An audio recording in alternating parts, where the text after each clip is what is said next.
네, 안녕하세요. 저는 지금 조지아텍에서 OMSCS, 온라인 마스터스 오브 사이언스 인 컴퓨터 사이언스라고 하는 프로그램에 재학 중인 학생입니다. 이건 석사 프로그램이고요. 그 프로그램 안에서도 저는 그 컴퓨테이셔널 퍼셉션 앤 로보틱스라고 하는 스페셜라이제이션을 하고 있습니다. 제 배경을 간단하게 좀 소개를 드리자면 저는 세계 10위권 정도 안에 들어가는 대학교에서 공학 학석사를 하나씩 마쳤고요. 그 과정 속에서 GPA는 4.3점 만점에 3.5점, 그리고 토플은 한 110점, 뉴테스트는 510점 정도 맞은 배경이 있습니다. 저는 지금 인서울에 있는 대학교에서 디저님 교수로 일을 하고 있고요. 그리고 학생들을 기본 파이썬을 좀 가르치고 있습니다. 별개로 이제 단에서 진행하고 있는 일들을 같이 겸직을 하면서 그런 일을 맡아서 하고 있습니다. 저는 대학교 하면서 이제 학생회장 그리고 학생 부회장을 1년씩 했고요. 그리고 고등학생 때는 로보틱스 대회에서 국가대표를 2회 정도 한 경험이 있습니다. 그리고 인턴으로는 대학교 석사 끝나고 나서 한 3개월 정도 그 석사 논문 지도교수님 랩에서 한 3개월 정도 일을 했었고, 그리고 학부 중에 학기 인턴 제도가 있어서 6개월 정도 한국 바이오 회사에서 인턴을 한 경험이 있습니다.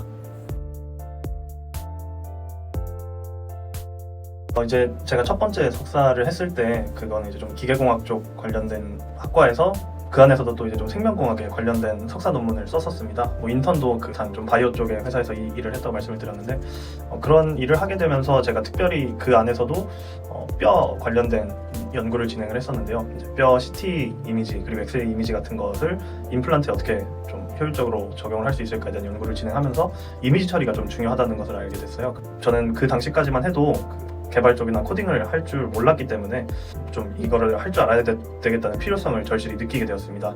그래서 학부를 사실 다시 컴퓨터공학 관련된 일을 4년을 쓰는 것 자체가 너무 시간이 많이 들기도 하고, 그렇다고 박사로 가기에는 제가 컴퓨터 관련된 지식도 그리고 경험도 없기 때문에 석사를 한번 컴퓨터공학 쪽으로 해보면 어떨까 하는 생각에서 이제 지원을 하게 됐습니다. 그 시간적으로도 한 2년 정도, 2-3년 정도 석사를 한다고 생각하면은 시간 대비 제가 학위도 챙길 수 있고 실력도 키울 수 있는 좋은 기회라고 생각을 해서 지금 하고 있는 프로그램에 지원을 하게 됐습니다.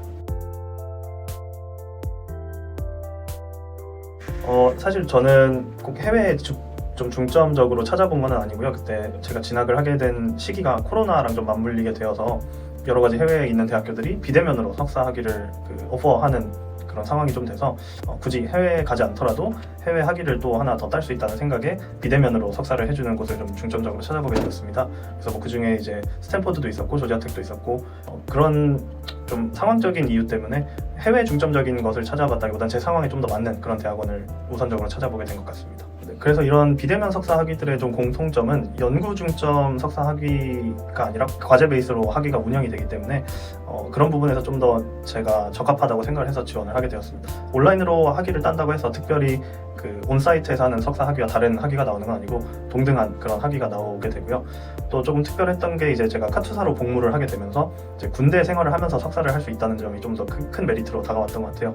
아무래도 카투사 같은 경우에는 외박 그리고 외출이 좀 자유롭기 때문에 근무를 마치고 하루 일과가 끝난 후에 외출을 가서 PC방이나 아니면 집으로 돌아와서 학위를 좀 할 수 있었던 게 제가 석사 학위를 하는 그 길이 자체를 군대에서 조금 충당을 할 수 있어서 그런 점이 매력적인 부분이라서 제가 이런 대학원들을 좀 지원을 했었던 것 같습니다.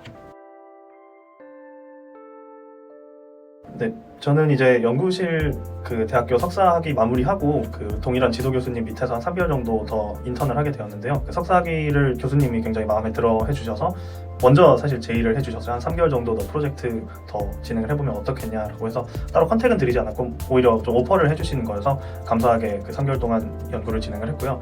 제가 느꼈던 좀 차이점, 배울 점이라고 한다면은 굉장히 탑다운 어프로치로 과제를 진행하는 것이 아니라 위클리 베이스로 미팅을 하면서 좀 동등한 위치에서 어떻게 하면 이 연구를 더 앞으로 진행할 수 있을까에 대한 같은 논의를 좀 많이 했었던 것 같아요. 그래서 제가 생각했던 그런 대학원생의 뭔가 삶이라기보다는 좀 맞지 않았고 굉장히 그분이 제 마치 친구인 것처럼 이런 쪽으로 가이드를 해주시는 느낌으로 연구를 했었는데 그게 굉장히 큰 도움이 되었었던 것 같습니다.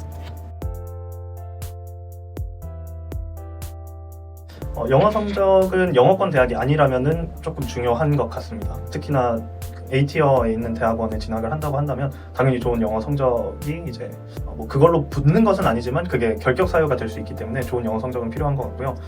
저는 영어권 대학이었기 때문에 토플이랑 탭스 성적이 있었지만 저는 따로 제출은 하지 않았습니다. 그리고 GRE 같은 경우에도 그 코로나 때문에 GRE를 못 치는 학생들이 굉장히 많아지면서 좀 시기가 좋게 작용이 돼서 저도 GRE를 보지 않아도 되는 그런 대학원들에 좀 넣었었고요. 그리고 아마 그 제도들이 많은 대학교에서 아직도 좀 유효한 것으로 알고 있습니다. 그래서 영어 성적은 좀 그런 부분들을 생각해 주시면 좋겠고, 추천서 같은 경우에는 논문 지도 교수님한테 하나를 받았고, 그리고 저희 학교 제도 중에 이제 교수와 한 3-4명 정도 학생하고 이렇게 멘토 멘티처럼 엮어주는 프로그램이 있어서 그 프로그램에서 이제 저를 지도해 주셨던 멘토 교수님, 그리고 제가 아까 말씀드렸던 학기 인턴을 하면서 일했던 그 회사의 사장님한테 추천서를 받았었습니다. 결국 뭐 인턴이나 연구실에서 뭐 회사든 연구실이든 인턴을 한다고 했을 때 뭐 스펙 CV에 들어갈 게 한 줄 썼으니까 장땡이라는 마음가짐으로 사실 제가 생활을 했으면 좋은 추천서를 받지 못했을 것 같아요. 그런데 뭐 거기서 정말 작은 것이라도 이루고 오겠다 하는 마인드로 일을 하다 보니까 굉장히 좋은 추천서를 써주셨다고 이제 나중에 좀 알게 됐는데, 그런 것들이 추천서를 받을 때 좀 중요하게 작용을 했던 것 같습니다. 이제 해외 대학원을 진학하는 사람들 입장에서 이제 펀딩을 받고 가는 분들이 많겠죠. 뭐 꼭 모두가 다 펀딩을 받을 수 있는 것은 아니기 때문에 그런 부분에서 온라인 석사가 좀 장점이 있었던 것 같아요. 온라인 석사다 보니까 온사이트 학위에 비해서 학비가 굉장히 쌉니다. 그래서 뭐 한 학기에 한 140만 원 정도, 지금 뭐 달러 환율에 따라서 조금 변동이 있긴 하겠지만 한 140만 원 정도로 한 학기, 그리고 여름 학기까지 다 포함해가지고 만약에 석사 프로그램을 마친다면 한 800만 원 내외로, 제일 빨리 마쳤을 경우 800만 원 내외로 학위를 딸 수 있다는 장점이 있습니다. 아무래도 학비가 싼 만큼 펀딩이나 이런 지원들이 거의 없어요. 미군 같은 경우나 아니면 임산부 같이 특수한 케이스에 대해서는 지원이 있을 수 있지만 그냥 일반 학생들한테는 크게 펀딩이 없다는 점은 좀 유의를 해주셔야 될 것 같습니다.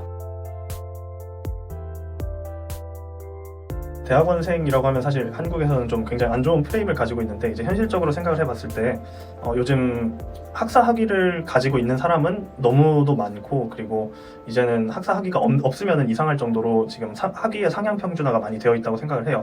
그리고 또 조금 시간이 지나면은 석사 학위도 지금의 학사 학위처럼 그렇게 상향 평준화가 될 것이기 때문에 대학원을 진학을 하는 거는 좀 진지하게 고민을 해봐야 될 사항이라고 생각을 합니다. 그래서 요즘 회사 같은 데도 보면은 최소 석사를 자격 요건으로 요구를 하는 회사들도 굉장히 많아지고 있어요. 그리고 특별히 석사나 박사 학위가 필요한 직군들에 관심이 있다면은 대학원은 꼭 필수적으로 가야 한다고 생각을 합니다.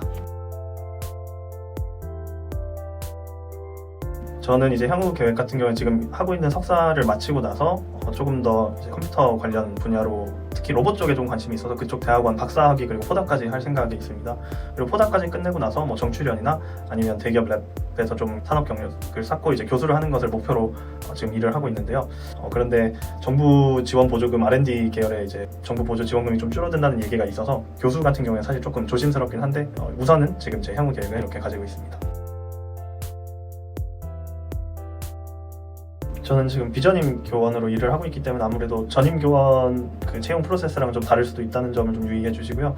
저 같은 경우는 이제 1차 서류, 그리고 2차 면접, 그리고 3차로 이제 인사위원회 평가 총 3단계로 이제 임용 프로세스가 이루어졌습니다. 그래서 1차 같은 경우에는 본인이 했던 연구들이나 뭐 기본 뭐 학벌이나 학점에 대한 스크리닝이 들어가고 뭐 인턴이나 스펙 같은 거를 좀 종합적으로 보고요.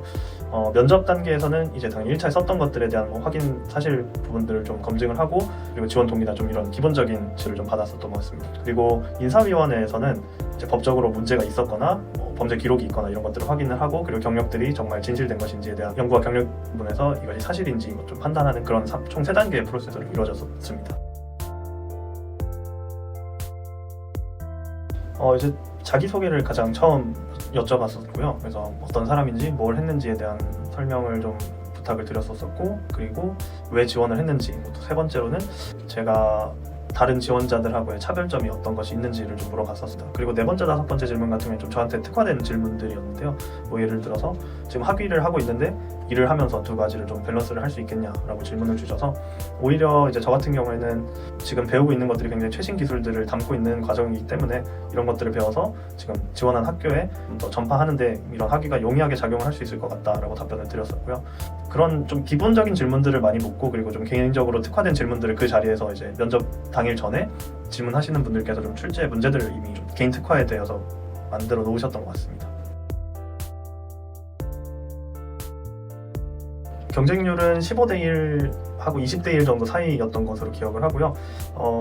제가 뽑혔던 이유는 솔직히 말씀드리면 좀 이 학벌이 좀 크게 작용을 했었던 것 같아요. 그래서 학벌이 지원자들 중에서는 굉장히 좋았던 것으로 나중에 좀 비하인드로 듣게 되었고, 심사를 해주셨던 분들이 미리 짜왔던 개인 특화된 질문들에서 사실 함정 질문들도 몇 가지가 있었거든요. 그분들이 우려했던 점들을 잘 녹아낸 질문들이 많았었는데, 면접하면서 제가 그 부분들을 좀 잘 캐치를 해서 충분히 해소를 시켜드리고 제가 처해 있는 이런 상황들을 잘 납득을 시켜드렸던 게 크게 작용을 했었던 것 같습니다.